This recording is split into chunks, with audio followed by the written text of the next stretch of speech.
when we unleashed the creative process, I said, what I don't want is, as a logo, I don't want an angry animal. I said, I want something that's classy and reflects the community. I said, I want it to just jump off the page. And the first time I saw that particular direction, I said, that's it. And it's what we've all come to know and love today.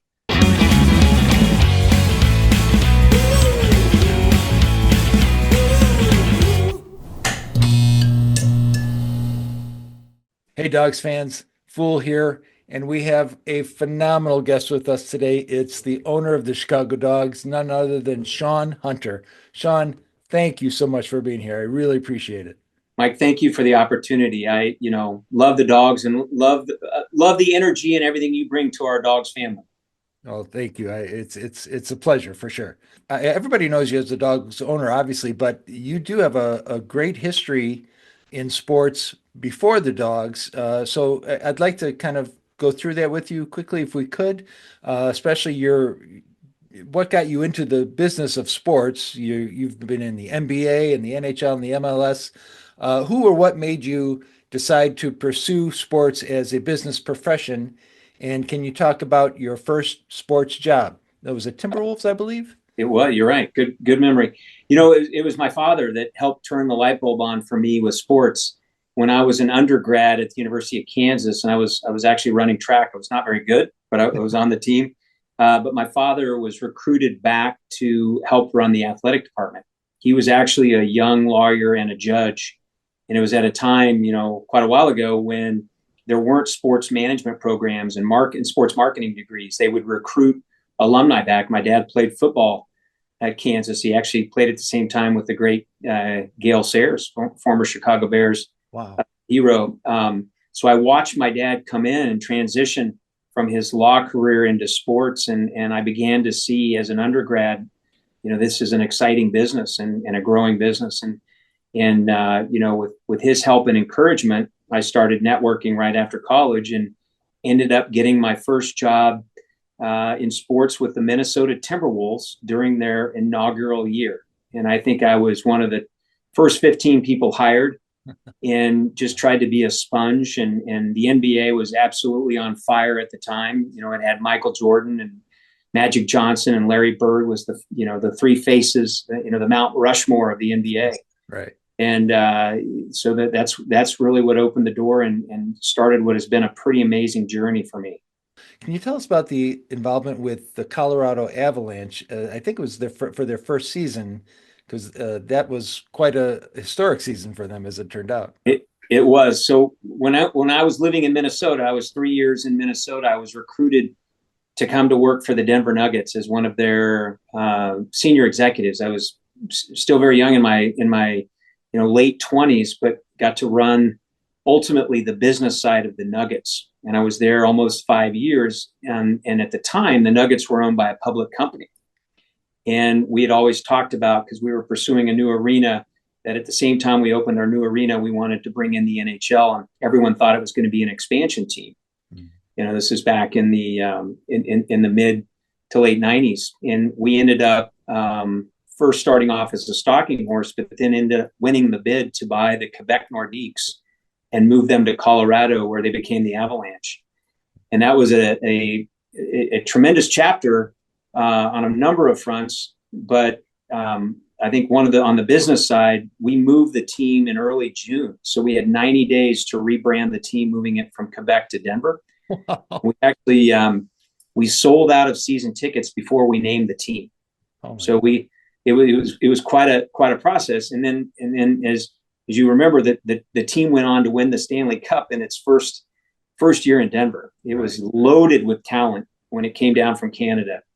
So it was an exciting time, a stressful time, but we ended up, the public company ended up owning the Nuggets and the Avalanche. So I was lucky my team that we built there, the front office, ended up overseeing both teams. Wow. And then eventually, as the years went on, they didn't split off, but each team then had its own big front office. And I look back with fond memories. Anytime I see the Nuggets or the Avalanche on TV, I usually stop and at least check out the score. We could do a whole show about all your your whole career before the dogs, but that's another time, right? Well, as I like to tell my mom, I've been lucky, but I've never had a real job. This has been, I don't know if I'm employable in the real world, but it's been a joy. The whole journey. I've had some wonderful stops. And then, as I tell people, and I think most people that have gotten to know me here know that this is by far my favorite chapter, the dogs. I mean, it's something that I feel like was in process, over 20 to 25 years, but it brings me a lot of joy and happiness to be part of this. And, Yeah. I always get the saddest day of the year is when the season ends. Well, that brings me right to my next question. Are you ready to talk dogs? Absolutely. All right, let's talk dogs. So now, after all of your success, you're saying to yourself, I've had a whirlwind of success. Now I want to be my own boss, which means I think I'll be a baseball owner, right? So here's the main question. And I know this probably an open-ended question, but how does one go about starting a minor league baseball team from scratch, really, right? Is it which comes first? Is the league or the city or the stadium or just the team itself? So however you can explain it, and I have some follow-ups, but basically is how do you start a team saying from scratch? Well, it requires a little bit of work, a little bit of experience, and a lot of luck. Which the underscoring a lot of luck. But this goes back to my passion for baseball and minor league baseball. I grew up in Kansas City back when the Royals, as I like to say, were good the first time. When they went to the World Series when I was in junior high and in high school with George Brett and that group that they ended up beating the Cardinals. And a couple of years prior to that, they lost to the Phillies in the World Series. But when I started at the Timberwolves, we had a very young front office. We were all in our 20s and some early 30s, and we'd sit around because most of the people were single and only a couple married. But we'd sit around after a long day and have a couple of beers or have dinner together and saying, well, what do we want to do in 20 years? What do we want to do in 25 years? And consensus was, wouldn't it be fun to own a minor league baseball team? And the reason why was we had such great respect for the game, but specifically minor league baseball because of the fun that everybody involved is having. And for me, I always mention the fans first. The fans, the players, the coaches, the front office. I mean, the product is fun. And we also, we talk about the fact that the best marketing ideas come from minor league baseball. Sometimes they're irreverent and, a little bit on the fringe, but always respect. So, there was a point in my career when I was working in California, I almost bought a single A affiliate of the Seattle Mariners in Everett, Washington. And I ended up passing at the time because the timing didn't feel right. And I began to wonder, is it ever going to happen? Will I ever get this opportunity? And that's when I got a call from the mayor of Rosemont, Mayor Brad Stevens, Okay. who had been for a long time thinking about on one of the last big parcels of land in Rosemont, building a minor league stadium. So we had mutual friends and he reached out and said, I'd like to pick your brain. What would it take in a partnership between an individual or a group and a city? What would it take? What's a partnership public-private look like for a team to be successful? Because it's important that the team is successful, that we're not changing owners every 2 to 3 years. I don't want a revolving door. Right. And so I went back and did a little research for him and shared some examples of what was going on. And this was around Christmas time of 2015 when I came up for another visit with Mayor Stevens, and he shook my hand. He said, "You're my guy. I want you to do this." Wow. And we had hit it off at that point. And so about a month later, in January of 16, we started designing what is now Impact Field. And I started it was a little bit lonely at first. It was just me and an attorney working on all the things that you do to start up a company. And then we, slowly started adding front office in kind of late 2016, early 2017. And many of the people that are still with us, that have been with us since we opened the doors. I'm very proud of that. In fact, probably 80% of our staff has been with us since a year before our inaugural season. Wow.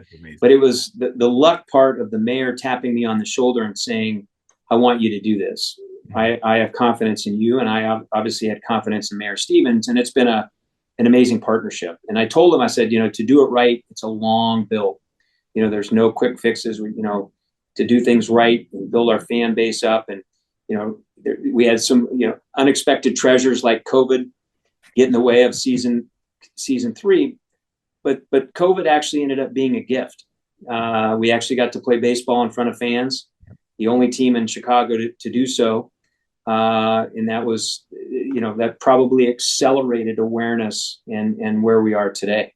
Right. But that's a little bit of a long-winded story of I was in the right place at the right time. I had mentally had been preparing for it for 20 years. And to get a reach out like that from Brad Stevens was a gift. But then again, thinking about it, Chicagoland already has a well-established set of pros, but also minor leagues. You've got the Cougars and the Boomers and the Slammers. So obviously, you kind of chose the location based on your agreement with the mayor. But what made you think that the Dogs would stand out of the pack? What was the plan of attack to make that happen? That is the best question, and one I love trying to answer. But for my whole career, being a student of the business of sports and entertainment, and really kind of collecting best practices and ideas from all these different sports and all these different major events, to get to put them to work in what I would almost call like a laboratory of best practices. Right. But it was an opportunity to build our business model around the fans. And I'm very proud of it. And we're a work in progress. So I'd like to think we keep getting better every year, and we get feedback from our fans, and we have, an amazing season ticket base and loyal supporters, many of them that come out to a couple games a year. And we have fans that come out to 25 to 50 games a year. But everything we do is built around the fan experience and trying to give back, making it affordable, accessible, access to, we when we're brainstorming as a front office, we always talk about what can you do in our ballpark that you can't anywhere else. Right. So that's where ideas like Catch on the Field on Sundays and autographs and things like that, and what we do with our, World Series watch parties and our meet the team parties is it's all about the fans are, an equal important ingredient in our success, along with the front office and the players. So I'd like to think, it was an opportunity to start with a blank sheet of paper and say, all right, at the center of the bullseye is going to be the fan, and we're going to build out from there. Let's talk about the American Association. Did you choose the league, or did the league choose you? How did this connection come about with the American So, Association? great question. We chose the American Association, or I chose the American Association after a lot of homework. There was a couple of options that we had, Mm-hmm. but the American Association stood out to me as, the best markets, the best owners, the best stadiums, and really a strong league. You want to any league, whether it's Major League Baseball or minor league baseball, you want to go into and join a place that has history, stability, integrity. And the American Association had all of that. And I have great respect for the other 11 teams around the table, and we'll be expanding soon in the next couple of years, into the Twin Cities, and we're talking about a couple other markets. But it is a good group of people, like-minded, that want to respect the game but want to grow the league and do good things in our home markets. And we've got some great markets. We've got some really big ones like Chicago and Kansas City and Milwaukee. And we've got some, good sized market, Lincoln, Fargo, Sioux Falls, where these teams are, a big deal in their community. Sure. So I think we all take the responsibility of trying to be a good steward where we live. That's interesting to hear about the expansion too. That would be very exciting. I'd love to see that. Maybe take a kind of a step back here and talk about the branding of the team. So this, it's your baby. The team name and the logo were unveiled in July 2017. Yes. right? Like 9 months before opening day, even. But how involved were you in the branding process? The name, the logo, the uniforms, colors, all of that. Were you highly involved, or did you kind of ship that off to say a professional organization who does that? No, I was deeply involved because you only get to do this once. True, true. I was deeply involved in every aspect. Love that, if you think about Chicago's unique because there's a lot of great things about Chicago, pieces of history, time about Chicago that kind of define what makes it a world class city. But when you start digging into, a fabric of a community and a history, a Chicago dog and its relevance to Chicago, it doesn't get much better than that in terms of the hot dog, people's passion for the hot dog, what it meant going back as far back as the Depression. That oftentimes that was a single meal, the one meal of the day. But I started working and so zeroed in on the name first. And then when we went to work on the identity, I worked with a close friend of mine who had actually worked for me in the NBA and the NHL, Dan Price, who owned, up until about a year ago, owned a design firm called Adrenaline. And he had done several logos, including the Denver Nuggets, including the Colorado Avalanche, a couple other NBA and NHL teams. He'd done some minor league work. And I always promised him, going back years, is if I ever did this minor league team, he would get the first crack. And what I told him was, when we unleashed the creative process, I said, what I don't want is as a logo, I don't want an angry animal. So many minor league teams have an angry animal. I joke, I call it the angry animal. I said, I want something that's classy and reflects the community. I said, I want it to just jump off the page. And in the first iteration he came back with was the direction that we ended up going with. And we refined it over time, but I looked at it, and the first time I saw that particular direction, I said, that's it. And so we drilled down on that, and it's what we've all come to know and love today is the hot dog with the 4 stars that I think pays respect to not only the culinary item, the Chicago dog, and people think about the 8 ingredients, but also the history of Chicago and just what a great place this is. Right, right. The colors are from the Chicago flag and everything. Yes. It's perfect. I love the branding. Well, let's, if we can, kind of go into a typical day for you. On a normal game day, let's say 6:30 start. What's typical for you? What's like your arrival time? Any pregame superstitions or anything post game? Kind of how does that go for you? So a day usually starts around 9 in the morning, sometimes a little bit earlier. I Wow. get up a lot earlier than that, but I usually start the day with some exercise. But it's usually 9ish, and then on game day, we might get out of here between 11 and midnight. So when we have like a 7-game homestand, it's the staff's pretty tired. We usually let the staff take their catch their breath and maybe have a day off after a 7-game homestand because it's a long season.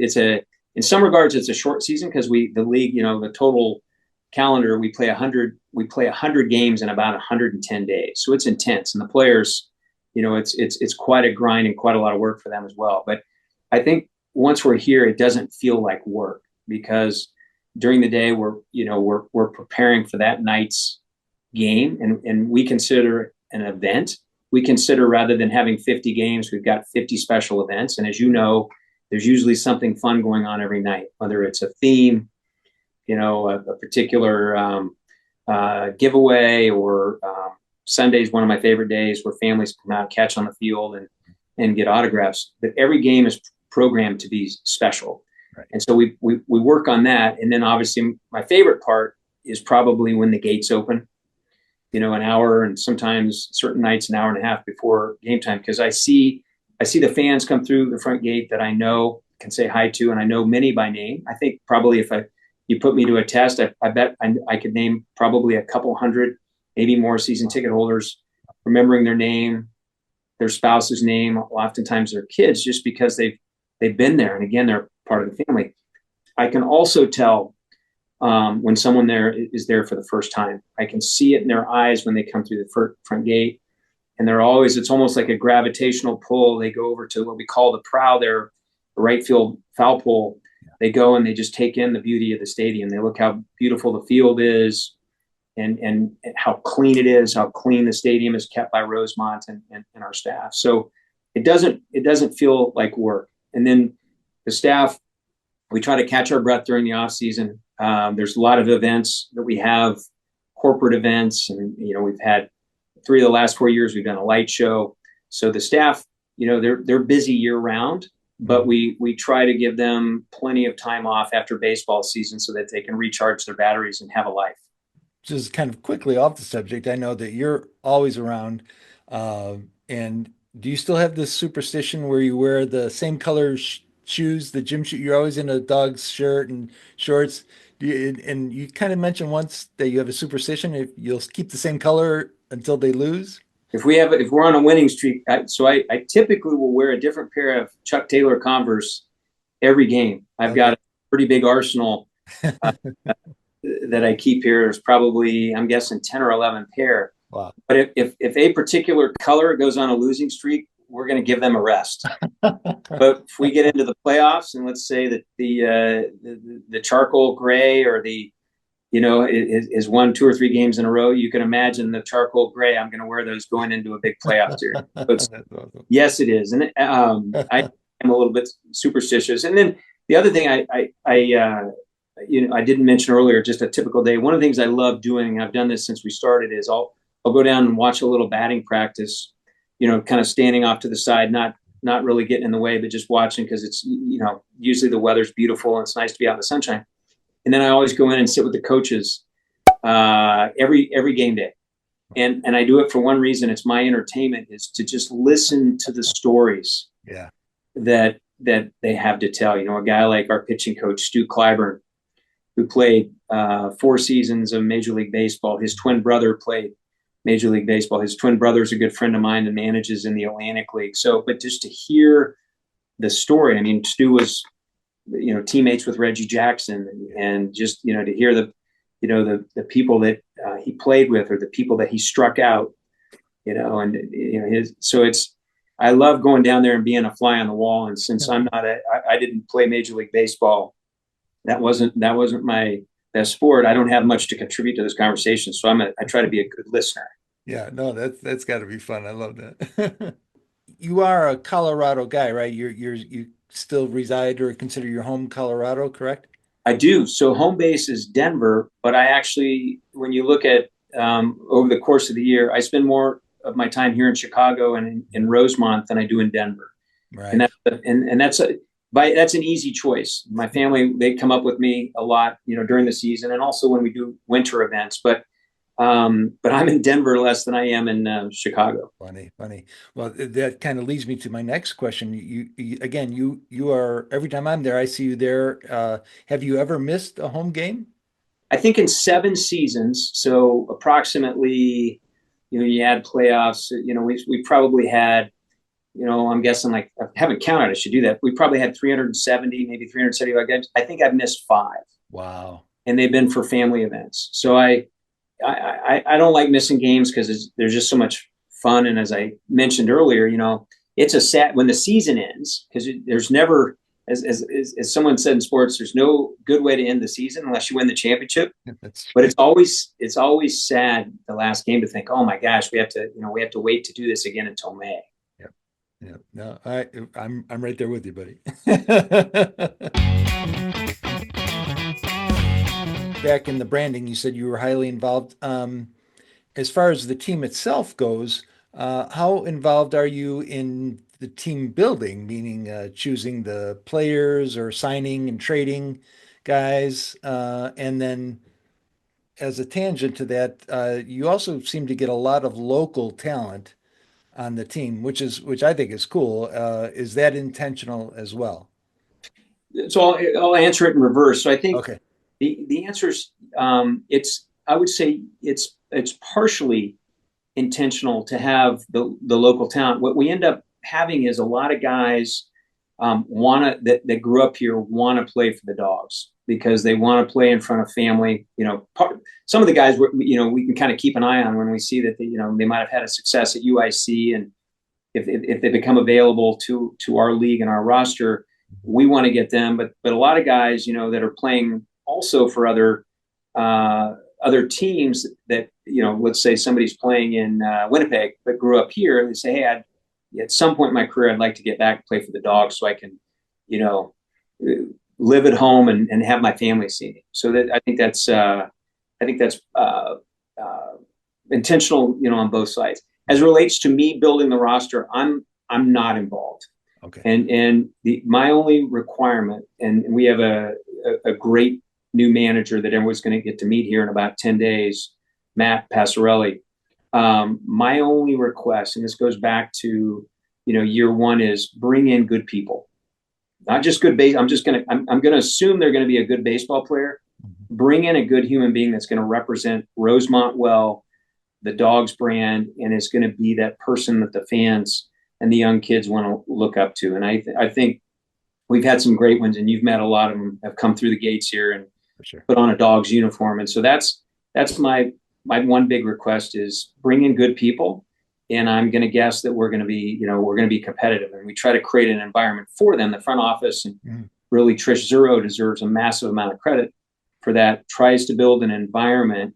I talked about it's the fans first, followed by the players, is putting them in a position to get as far as they can in their career, right, and also have fun.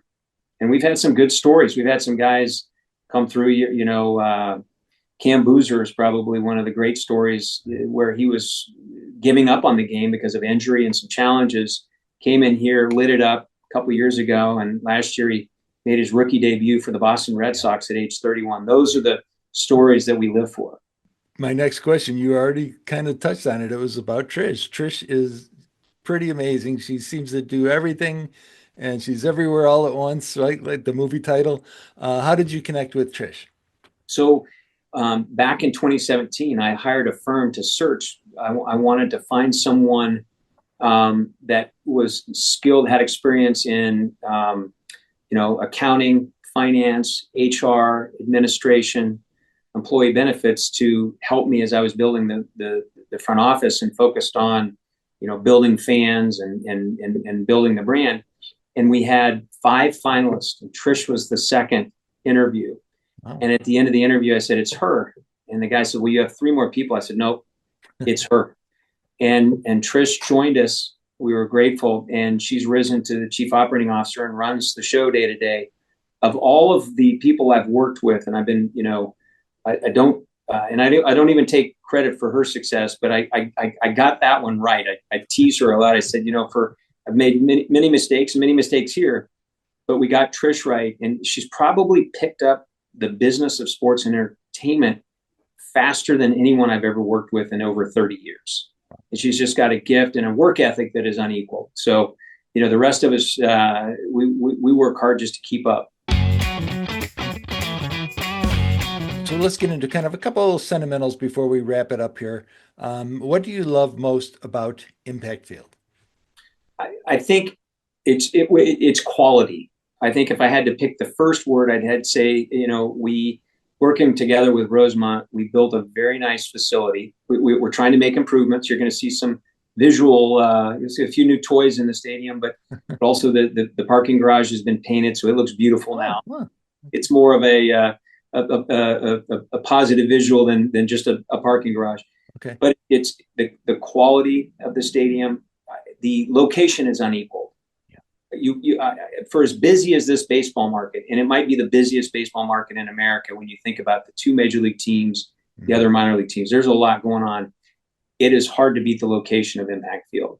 And I'm very, very proud of that. Credit to Rosemont for that. But those are 2 things that, I think go in our favor. Yeah.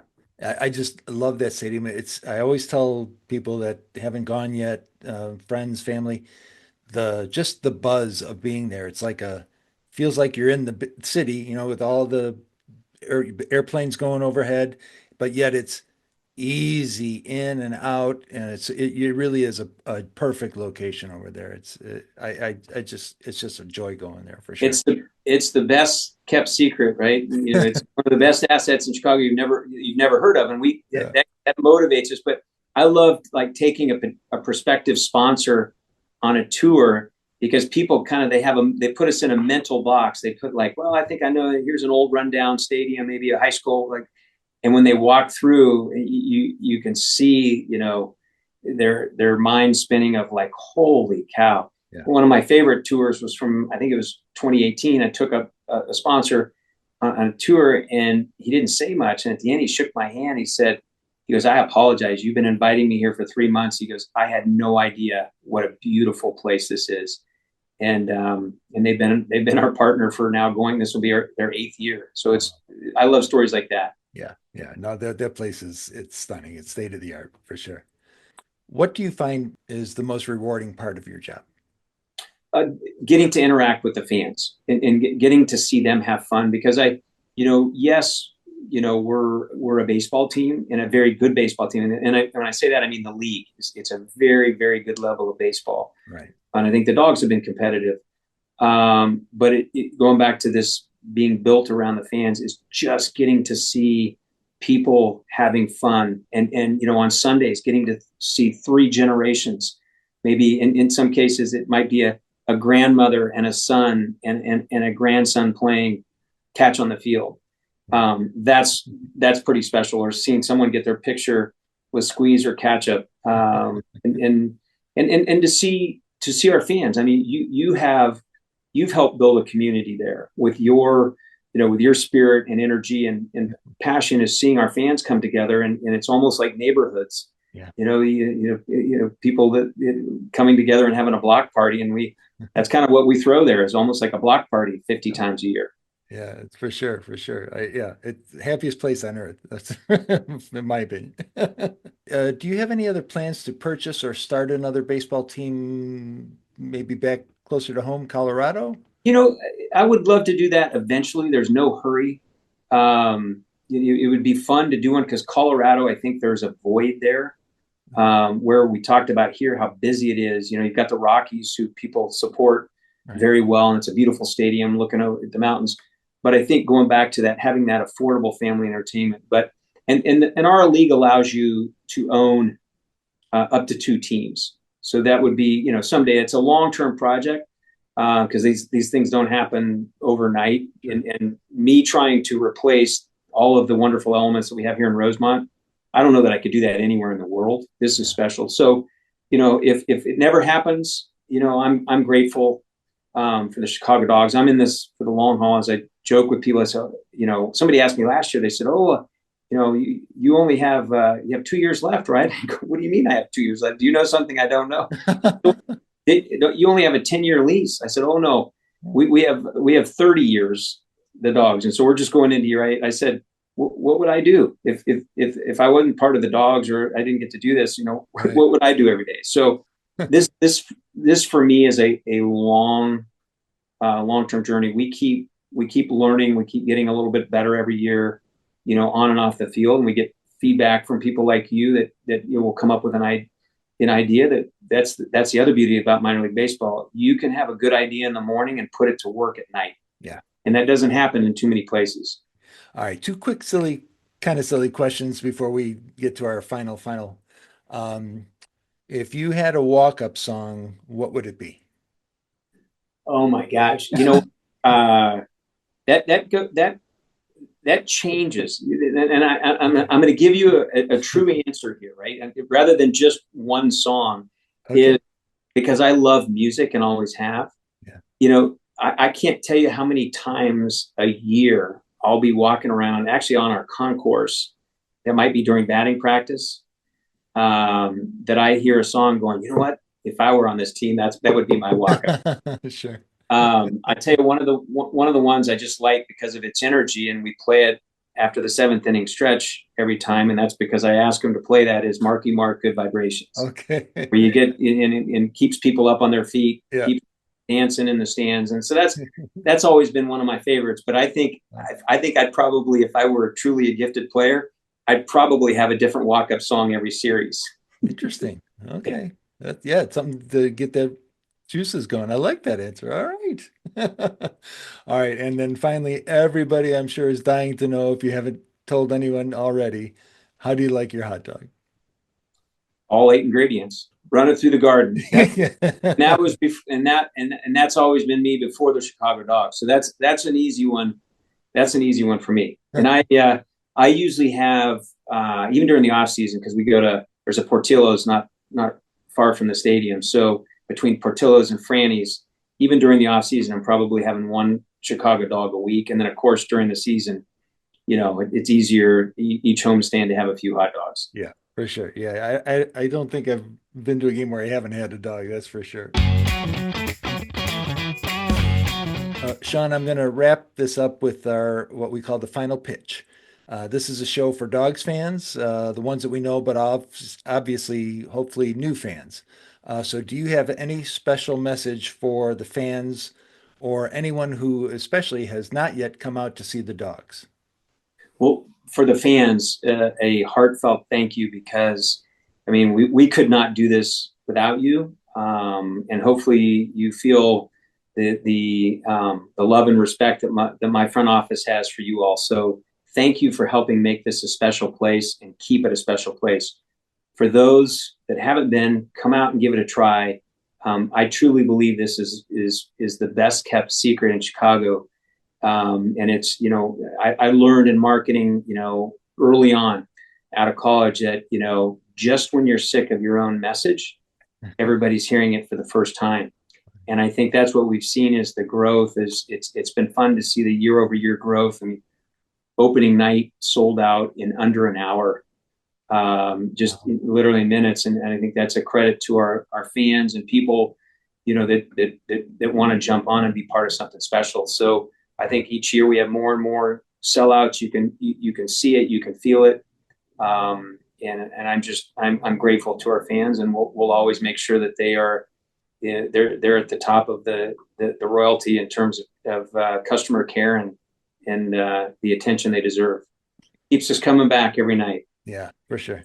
Well, Shawn, I could talk to you forever. I truly can, and I don't want to keep you, but I truly thank you for this, and thank you for the dogs. I don't. It sounds silly to say that, I guess, but it's been a joy for me, and likely everybody. I follow a lot of fans and talk to them there at the game all the time, and like you said, a family. It really is truly a family. So I'm encouraging everyone to get out to the Chicago Dogs this year, or anytime you can. Please join us. Shawn, if the fans out there who see this want to follow you or get in contact with you, is there a way on social media, or we just follow the dogs? Well, you can social media. I'm actually not on social media, so I pay great attention. So I'm part of our kind of social media strategy, but I personally am not. I'm not on social media. People don't pay to see the owner.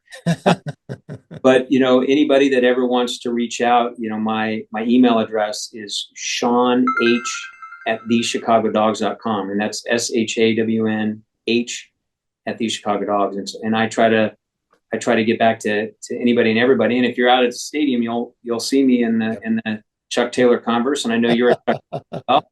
You and I've talked about that, and I'll be wearing a different T-shirt and shorts every night. Yeah, you're like the chill owner. Everybody thinks that the typical owner is tie, button up suit, and everything, and you're just this chill guy, and like, oh, he's the owner. What? I'm the lucky one. Yeah. Oh no, I can tell you're having the most fun of anybody out there. Well, fans, remember to follow the Fool. I'm on Twitter, Instagram, Facebook, YouTube, and now TikTok. Just search Chidogfool, CHIDOGFOOL. Make sure you give this video a like and subscribe and all that fun stuff. Shawn, thank you so much. It was truly an honor. I can't wait to see you again in person and be there at the games. And let's go get a championship this year, huh? That would be icing on the cake. Thank you for everything, and I'll see you in a couple weeks. Okay, fantastic. Thank you so much, Shawn. I'm Shawn Hunter. I'm the lucky owner of the Chicago Dogs. Stay cool and follow the Fool.